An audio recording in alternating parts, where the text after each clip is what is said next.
নমস্কার, শুভ সকাল বন্ধুরা। আজ আমি মা কালনাগিনীর পায়ে প্রণাম জানিয়ে একটি ছোট্ট চেনের আলোর দিশা শুরু করলাম।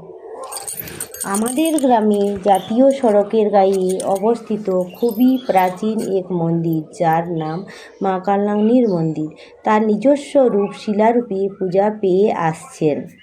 ইতিহাসের কোনো পাতায় এর উল্লেখ না থাকলেও মান্যতা আছে মা কালনাগিনী খুবই জাগ্রত দেবী। মায়ের কাছে যে যা প্রার্থনা করেন সবই নাকি সফল হয়। আজ পর্যন্ত আমিও মায়ের কাছে যা চেয়েছি সবই পেয়েছি। তাই আজ মায়ের মন্দিরে এসে আমি নিজেকে ধন্য মনে করছি। তাই মায়ের কিছু ছবি সবার কাছে তুলে ধরলাম।